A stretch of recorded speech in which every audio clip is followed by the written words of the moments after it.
লাইলাতুল কদরে যদি কোনো মেয়ে মানুষের মাসিক থাকে, তো মাসিক অবস্থায়ও তিনি কিভাবে কদরের রাতে ইবাদত গুজার বান্দাদের কাতারে শামিল হতে পারেন, আজ আমরা সে বিষয়ে কথা বলবো ইনশাআল্লাহ তাআলা। রমাদান মাসে মা বোনদের অনেক সময় মাসিক আরম্ভ হয়ে যায়, যার কারণে তারা সালাত সিয়াম সহ এই সমস্ত ইবাদতগুলো তারা পালন করতে পারেন না, কারণ মাসিক অবস্থায় নামাজ পড়া রোজা রাখা নিষিদ্ধ।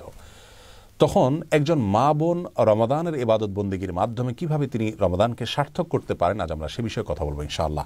এমনকি লাইলাতুল কদরে যদি কোনো মেয়ে মানুষের মাসিক থাকে, তো মাসিক অবস্থায়ও তিনি কিভাবে কদরের রাতে ইবাদত গুজার বান্দাদের কাতারে শামিল হতে পারেন, আজ আমরা সে বিষয়ে কথা বলবো ইনশাআল্লাহ তাআলা।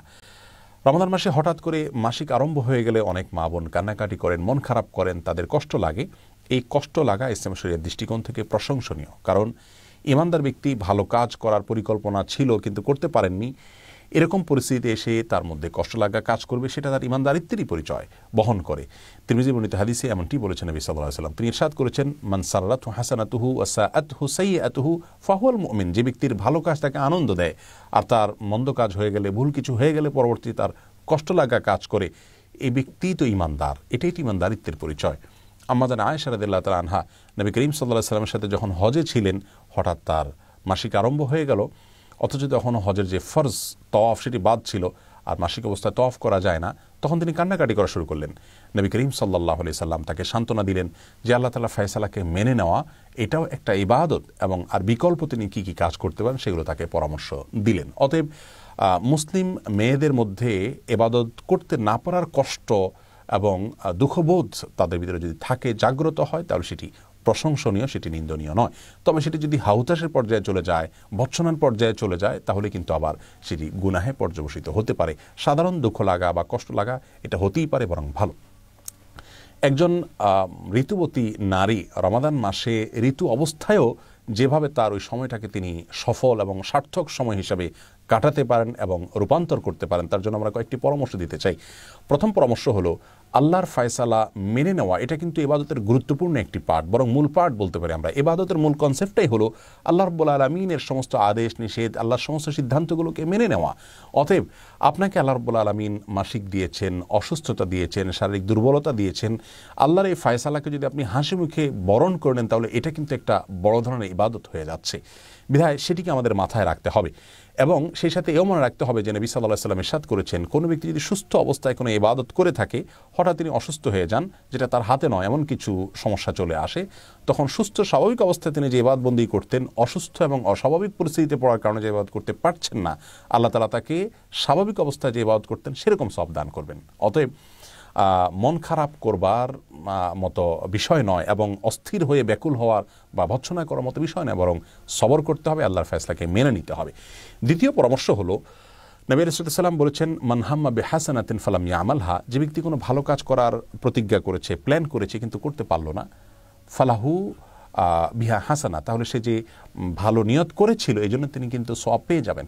অতএব মা বোনরা ইবাদত বন্দেগীর প্ল্যান আগে থেকে করে থাকলে ইনশাআল্লাহ সে অনুযায়ী তারা সওয়াব পাবেন, মন খারাপ করার কোনো কিছু নেই। তৃতীয়ত গুরুত্বপূর্ণ একটি বিষয়, তা হলো নবী সাল্লাল্লাহু আলাইহি ওয়াসাল্লাম বলেছেন, মান দাল্লা ইলা খাইরিন ওয়া আলা খাইরিন ফালাহু মিসলু আজরি ফাইলিহি। যে ব্যক্তি কোনো ভালো কাজের পথ দেখাবে, সে ব্যক্তি ভালো কাজ সম্পাদনকারী ব্যক্তিদের সমপরিমাণ সওয়াব পাবেন।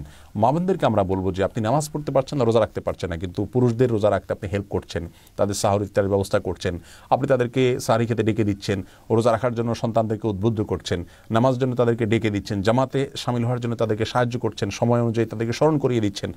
এই যে বিষয়গুলো, এগুলোর মাধ্যমে কিন্তু আপনি তাদের সমপরিমাণ সওয়াব হুবহু আপনি লাভ করতে পারেন।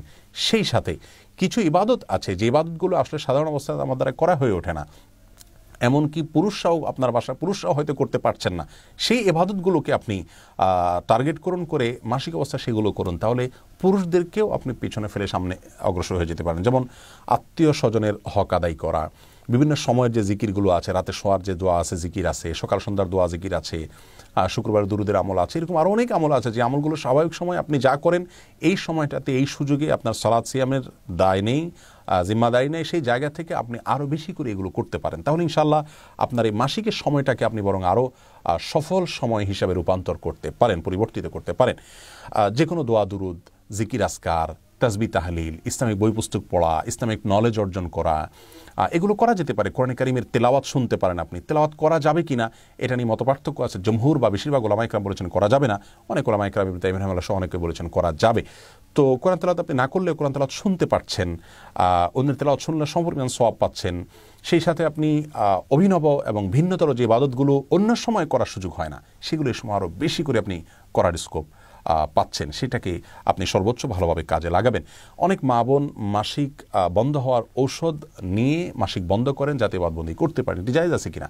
এটার উত্তর হলো যে যদি এতে শারীরিক কোনো ক্ষতির দিক না থাকে এবং কোনো প্রকার পার্শ্ব প্রতিক্রিয়া না থাকে তাহলে এটি জায়েজ আছে, তিনি এভাবে ইবাদত করতে পারেন। তবে স্বাভাবিক অবস্থার উপরে ছেড়ে দিতে পারলে সেটা উত্তম হয়। মনে রাখবেন, নিজের মনের খেদ মেটানোটা ইবাদত নয়, আল্লাহর ফায়সালাকে মেনে নেওয়াটা কিন্তু হলো ইবাদতের মূল বিষয়। অতএব ঔষধ সেবন করে আপনি মাসিক বন্ধ করতে পারেন যদি শারীরিক কোনো ক্ষতির সম্ভাবনা না থাকে, কোনো পার্শ্ব প্রতিক্রিয়া না থাকে। আর যদি পার্শ্ব প্রতিক্রিয়া থাকে তাহলে এমনটি করা জায়েজ হবে না। আল্লাহ তাআলা আমাদের সকলকে ইবাদত বন্দেগীতে প্রতিযোগিতামূলকভাবে অগ্রসর হওয়ার তৌফিক দান করুন। আসসালামু আলাইকুম ওয়া রাহমাতুল্লাহ।